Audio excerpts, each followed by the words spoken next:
So I want to welcome you to Norval Foundation this evening and to our Instagram Live event. Tonight we'll be taking you through an exhibition of recent acquisitions to the Homestead Collection. My name is Owen Martin. I'm the Chief Curator at the Foundation.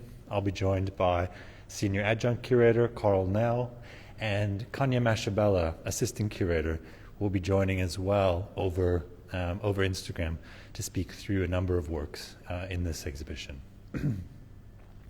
So this exhibition really gives you a sense of how the Homestead Collection, which is comprised of works from the 20th and the 21st century, predominantly focused on the African continent and South Africa in particular, is really evolving and changing in remarkable ways.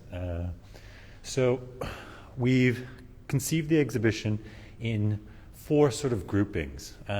So we'll speak about each grouping in sequence, and to tell us a little bit more about the collection, I'm just going to pass it off to Karel. Good evening. Good to have you with us here at the Norval Foundation, somewhat at a distance and masked. The Norval Collection has a very strong base in early South African art, and has focused largely on Southern African artists. So the works that we're looking at this evening talk to a broader net, which is moving out into contemporary African art, collected both in this country and from dealers abroad, and looks to how our exhibition program focuses on the interrelationship between the local and the global, and the local and a broader African context. So, as Owen says, we are going to start by looking at a number of grouped works which have particular themes to them, but that there are certain aesthetics which ricochet through the exhibition this evening that we will pick up on. So, and if you'd like to maybe start talking here about the prela. Thank you very much, Karel. So the first grouping we're looking at engages really with the animal to think through different concerns, both of the personal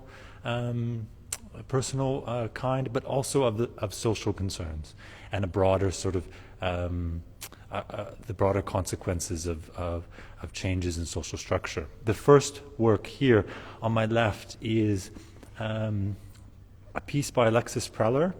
It is entitled Sweet Bird of Youth from 1975, and it was actually the final and the last painting that Alexis Preller ever completed. If you look carefully, if you look closer, you notice that there is an egret in the image, and the egret is staring off into a sort of a dark area, a void, if you will.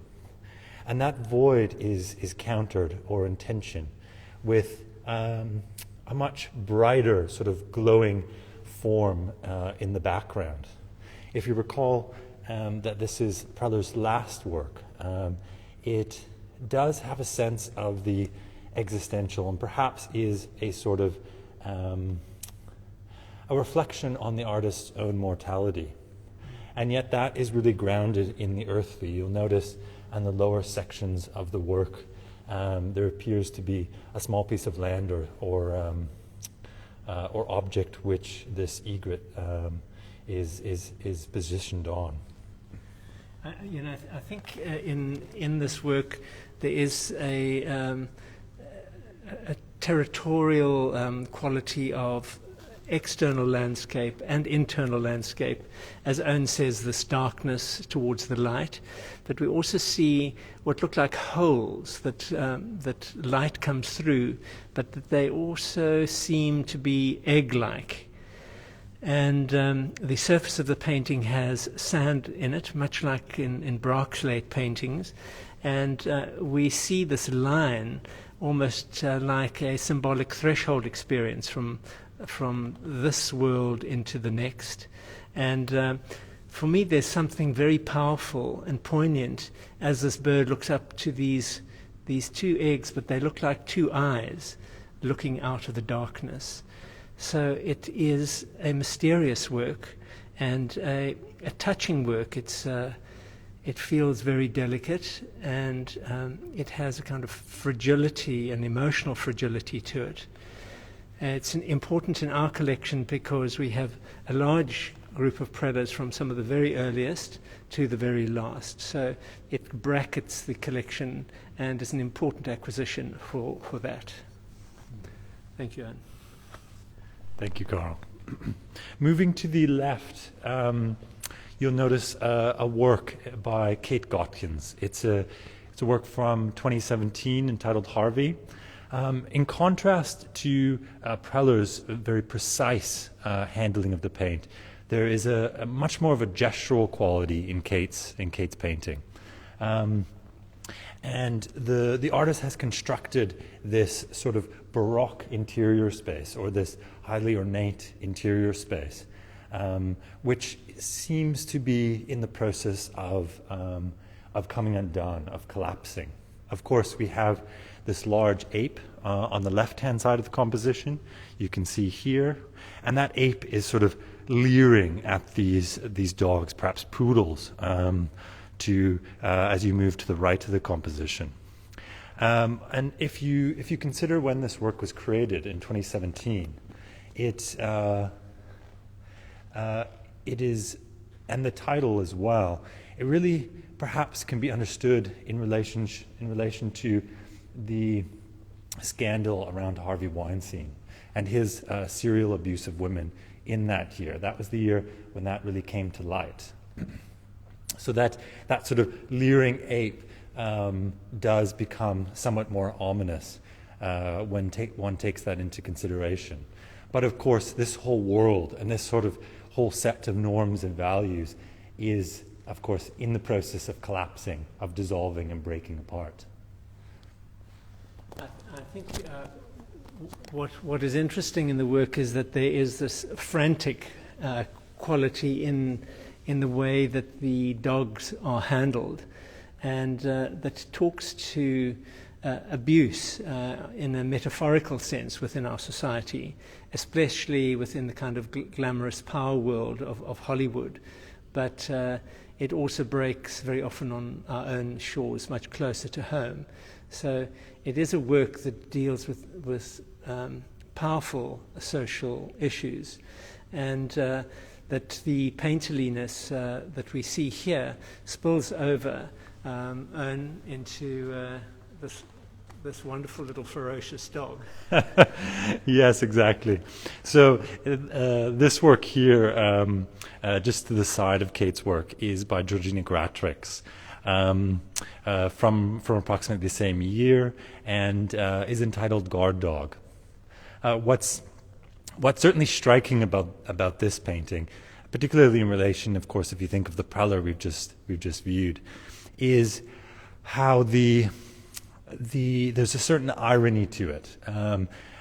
Georgina takes the sort of ferociousness of a guard dog and rather realizes it in a way that is quite contrary, ironic. This is, of course, again, a sort of small, almost poodle-like dog, and the sort of existential threat that the rest of the image suggests is countered with this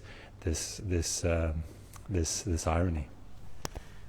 This hound is really a garden special.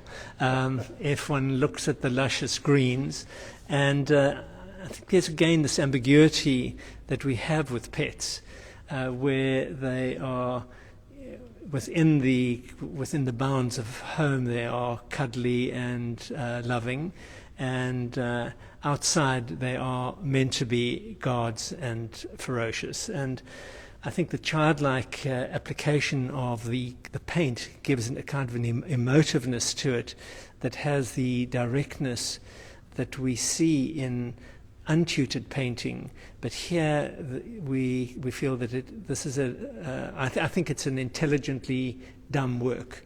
It kind of plays on that the tension between sophistication and roughness. So we move across to see the work of Eddy Kamuanga Ilunga, 3 works acquired in London and acquired at different times, but here we hang them as a triptych.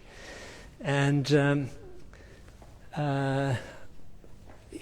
this painter working in the Congo is a young painter showing his work mainly internationally, and he focuses on very often a pair of figures or 3 figures in almost kind of symbolic mode in relation to each other. Here, this figure with his head between his knees, and the despondency of this young woman. They are wrapped in traditional African cloth.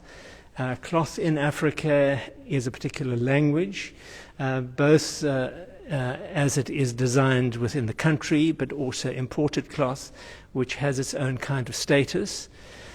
If one does look at their bodies, you will see how they are almost tattooed with the technological circuitry. And it's as though one looks through the figures into a technological night sky. So they are black, but they are also void-like. And we see in all 3 of these paintings this Toby jug, which seems to be a symbol for him of colonial presence. And there's a despondency here around it. There is a sense of delight and intrigue at looking at this strange object here. And we do see how the cloth is almost photographically painted. He's a very skilled painter. And the figures are not placed within an interior or a landscape, but that they have this strong sign-like quality, which we find within the tradition of painting within the Congo. The Western-like qualities that emerge in the cloth, in this object, and of course in the hair, is significant. In Africa, hair traditionally has been a sign of status, a shift from being a girl to being a woman, or from a boy into manhood. And so it's been a very powerful signifier, and we know how contentious hair is in our own country. And one sees the hair painted in these particular works as being straightened and really looking at Western precedents. When we come to the 3rd painting, we see that the children are in Western dress altogether, and that we've seen plastic sandals, most probably Chinese, that appear in the work. So the cloth, the clothing, the hairstyle talk to a post-colonial culture. And the young boy, with his very smart cap, sits on a plastic crate, which again is meticulously painted. So the languages of the motherboards looks as though it is like tattooing, and the question I always ask is, is this a sign of modernity, or is it an imposition of another order, sort of beyond Africa itself? And you've got some interesting things to say about the background patterning. Thanks, Karel. So one of the things that really has struck me as I've looked at Eddy's work over some time now is the way that he is layering different forms of language, sometimes invented. You'll notice in the background you see these these calligraphic sort of systems, which initially appear almost like language, almost as hieroglyphs. But as you try to sort of decode them, you realize they're rather sort of visual systems than linguistic systems. And I think that speaks to the way in which the works are constructed with these languages, as Karel has spoken about, of the cloth, which is now actually produced in China and shipped back to the Congo, and to the way as well the processes of globalization.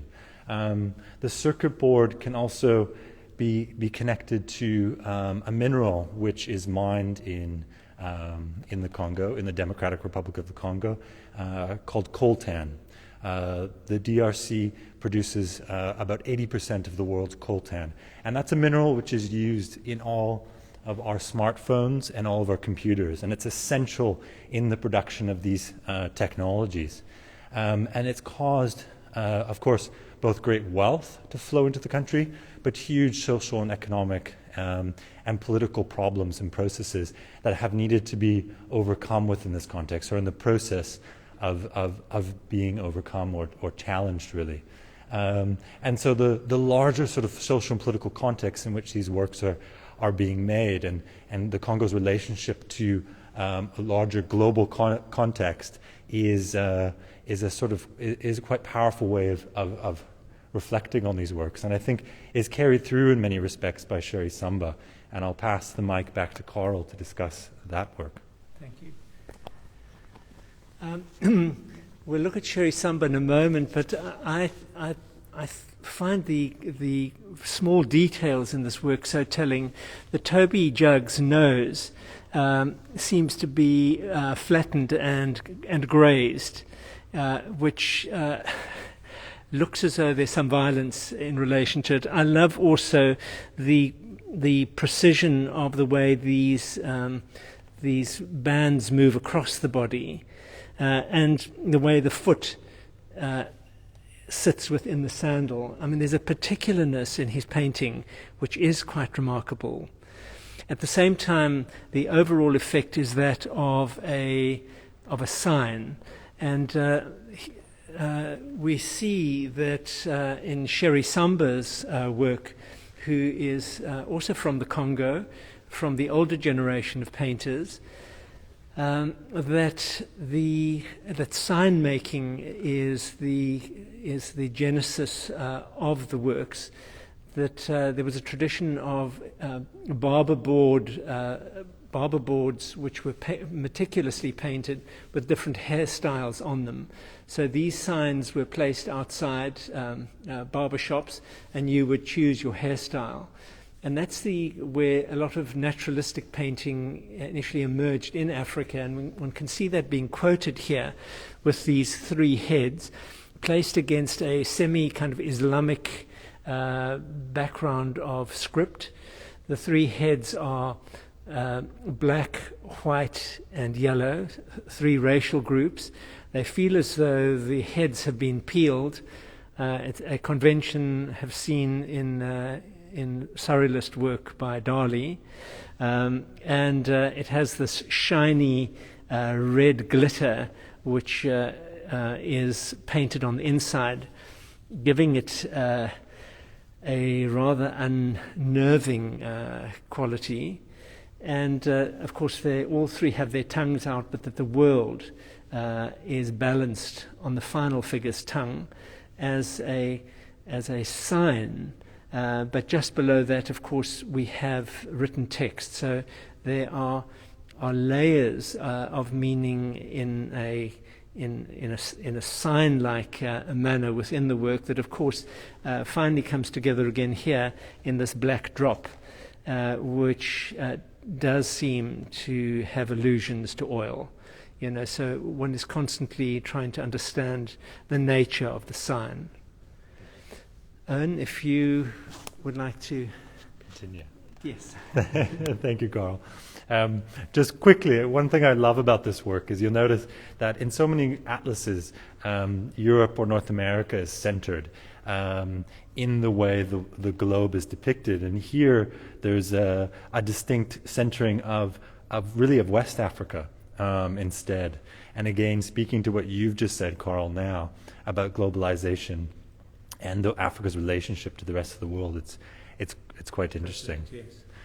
So for the next pairing of works or groupings, we're going to invite Khanya, who is co-curator on this exhibition, along with myself and Karel, to speak a bit about Zinga Samson and Pierre Fouché. So with that, I'll just hand it over to Khanya, who will join us virtually.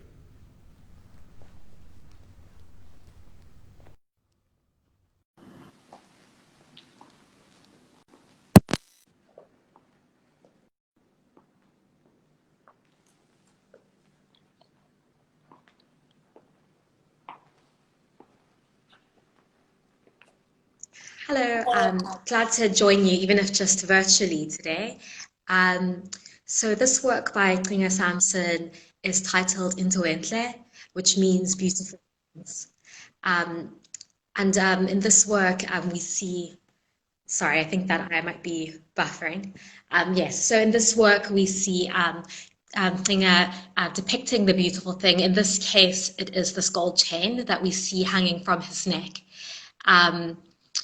I think that what's interesting about this work is that the gold chain seems to kind of represent kind of class aspirations, which I think are particularly significant in South Africa, where people of color, and especially people of color who are men, have been kind of emasculated through poverty.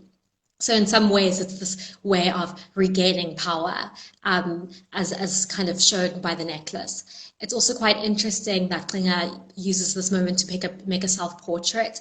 It's quite reminiscent of Western traditions of painting by artists like Rembrandt, where you would have seen them in costume and dress. That would also a form of class aspirations. What makes Khanya's practice special and different and kind of reworked and new is that we see this dark cast that's over the painting, along with these blank eyes on Khanya's face and these black lips, almost kind of referencing a kind of spiritual channeling, or kind of an ancestral channeling. And what I kind of perceive from this work is this idea of the contradictions between these class aspirations and kind of staying spiritually true and kind of staying spiritually rooted. That's kind of an idea that we also see in Ati Pacharuga's work in the atrium, this idea of spiritually rooted versus kind of modernity and class aspirations. It's a very interesting kind of theme, one that's very relevant to many South Africans. And then next to this work, we have the art of Pierre Fouché. And what's beautiful about this is that from afar, the image resolves itself. But as you get closer, it kind of dissolves into these patterns. And as well as we get closer, we see that the work is actually made out of kind of this collage of dice. And you can see the little dots, and it's very reminiscent of another Western tradition, in this case, Impressionism and Post-Impressionism. And this connection is through this idea of pointillism, which is a systematic way of painting that uses small dots to create these colors that create a larger picture. What also kind of strengthens this tie to the post-impressionist tradition is that the work is titled The Bathers. The Bathers is a very common theme, especially in like French impressionist tradition and post-impressionist tradition. Often it is a more heteronormative kind of representation of the bathers. In this case, Pierre Fichet, as a gay man, chooses to emphasize male intimacy, male desire, and in same-sex relationships. So in this particular case, the work depicts Pierre and his partner, but Pierre often also uses images of strangers to kind of show this intimacy and these relationships. Looking at the wall in its entirety with Klinger's work and Pierre's work together, this kind of grouping speaks to the kind of idea of alternative masculinities and kind of a questioning of our ideas that we have around masculinity, which I think is quite interesting. And as we'll see also later in the exhibition and on the tour, Pierre's work in its kind of collage and its bringing together of ready-made objects also connects to other works in the show. Thank you. I'll keep watching the tour.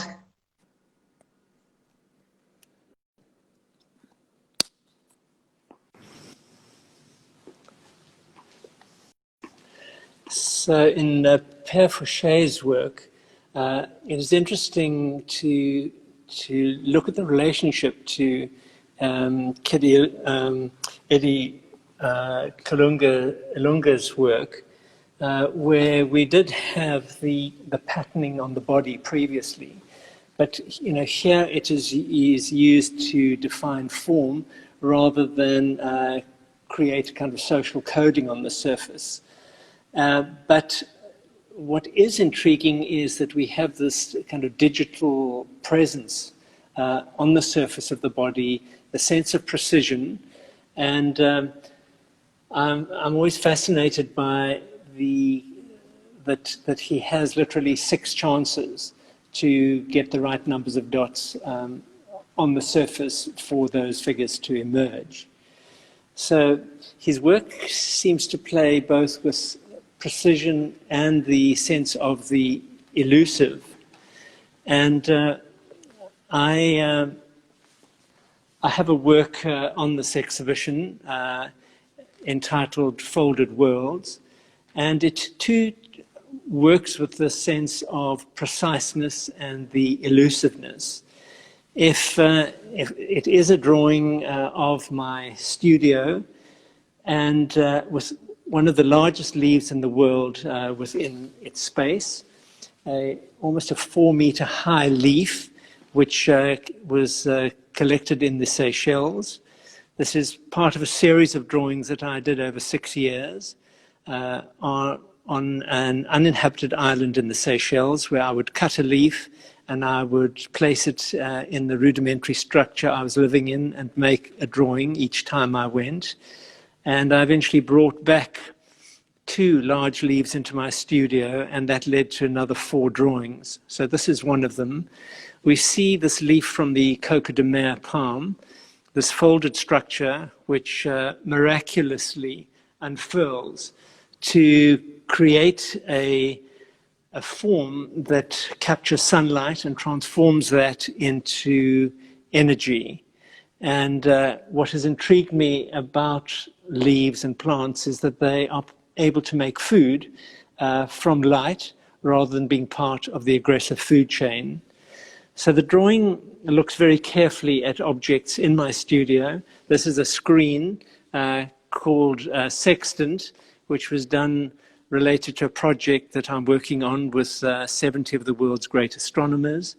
It's made of 540-year-old black carboniferous dust, and the sextant was one of these early instruments that we used to look at stars.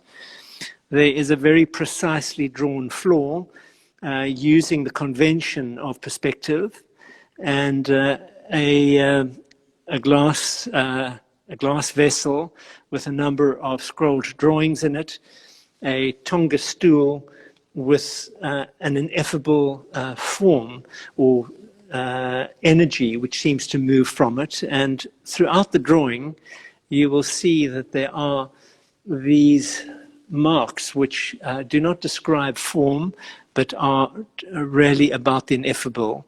the interface between the seen and the unseen world, between form and energy.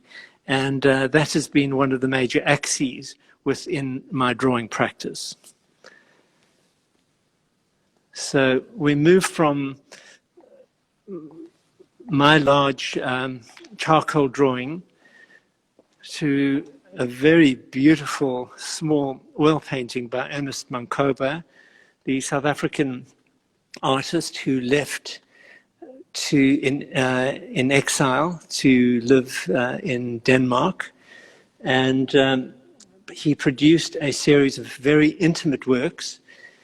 In this untitled piece, we see an abstract kind of network of lines that are delicately filled in with color, and that we are not seeing a landscape here. We are not seeing bathers. We're not seeing circuits on bodies. We are seeing a mental pattern, and we are seeing the human touch on the surface in a very humanist painting that engages an internal world and a world of thought that is related to the forms of abstraction and ways of thinking in painting that we see in works like Paul Klee or Kandinsky, and that opened up a powerfully mental space,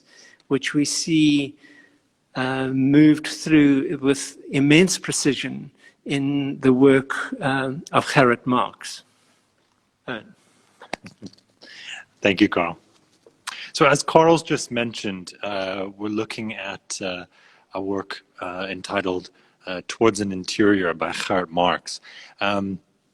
And rather than a sort of depicting what at first looks perhaps like an external space or even an architectural space, as Karel sort of alluded to, it really depicts, in a sense, a sort of interior space, almost a sort of psychogeography. And why I say that is, as you look very carefully, you notice these cuttings from maps. And what you realize is that this whole work, really a collage of sections of maps, which have been very carefully and very accurately recomposed into to create an image, almost an architectural rendering. But as one looks at this sort of architectural rendering, you realize that it doesn't add up to a rational space. It's not, quite contrary to a sort of architectural drawing, it depicts something else entirely. Of course, maps guide us through the world. They offer us various paths to navigate the physical space. And this work actually really suggests ways of navigating a mental space. And that sits next to a work by Elias Sime, which we'll speak about just now. But I'll let Karel share a few more words about this. Thank you, Ern. What for me is so powerful about the drawing is the sense of authority within the lines that Marx reconstructs. And unlike my drawing, where it is a real interior space, here we see that this is a constructed mental space, which both folds out logically and illogically as the mind is and the eye is tripped up in the conventions of reading space. Of course, the collage tradition comes all the way back from the Cubists, who questioned the relationship between time and space. And one sees in this work similar concerns, but really pushed into a digital world, but using maps most probably from the 1930s, 40s, 50s, somewhere around about there, that there is a vintage quality to them, which adds to the ready-made aspect to his work, which we'll see extended into Elias Sime's work. Owen.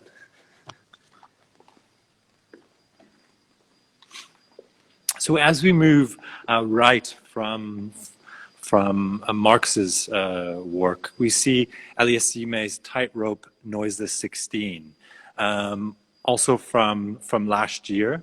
Elias is an Ethiopian artist working in Addis Ababa, and similar actually to the work we've just viewed and to Pierre Fouché as well, he takes existing materials and reworks them and reconstructs them to create an image.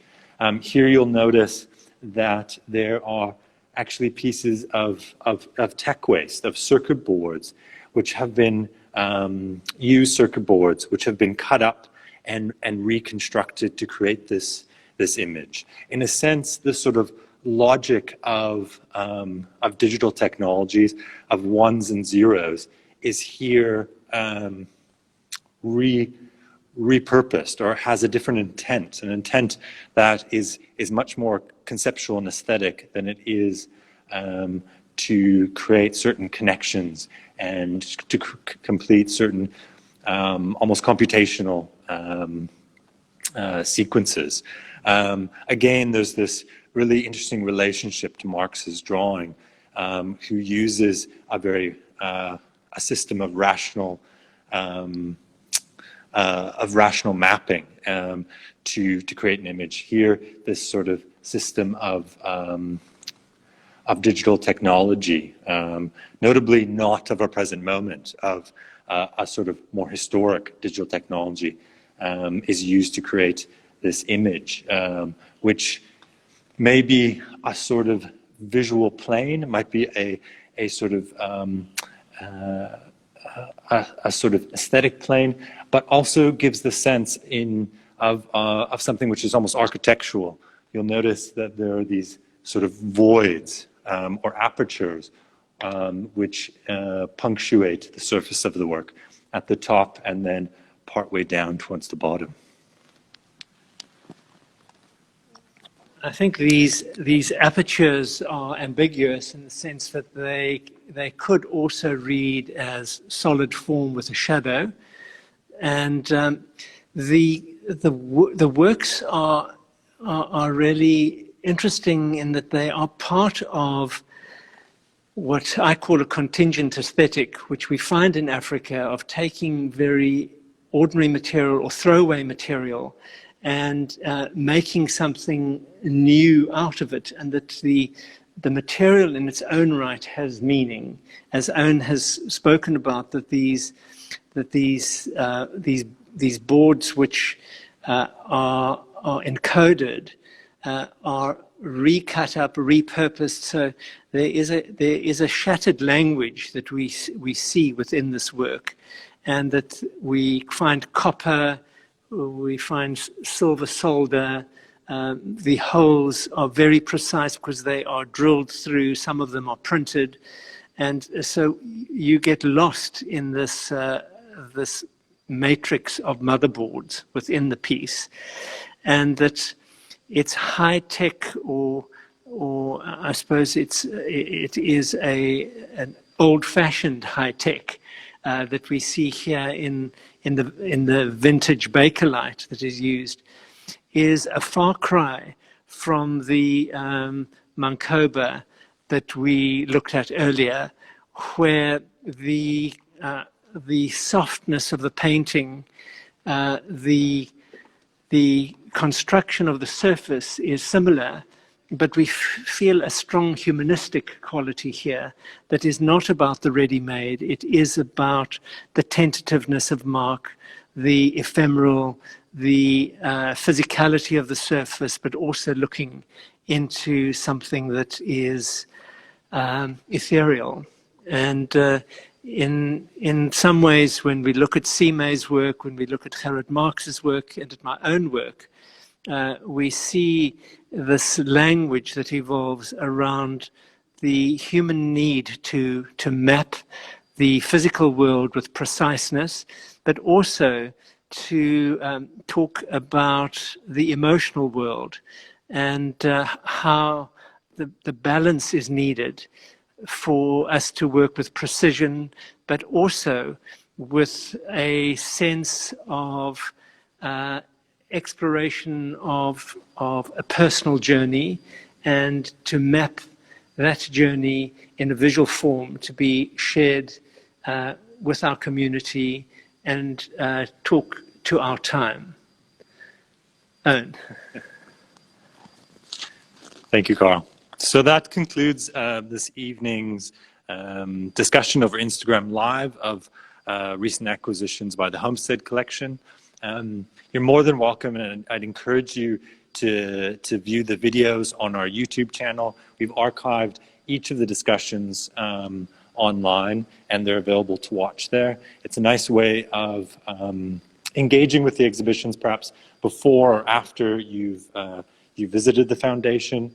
And this also concludes our series of opening conversations, which we've held over the first sort of month and a half that we've been open to the public. So please do come to the foundation and say hello when you have a moment. And Khanya, thank you for joining us, albeit virtually. Thank you. Thank you. Good night.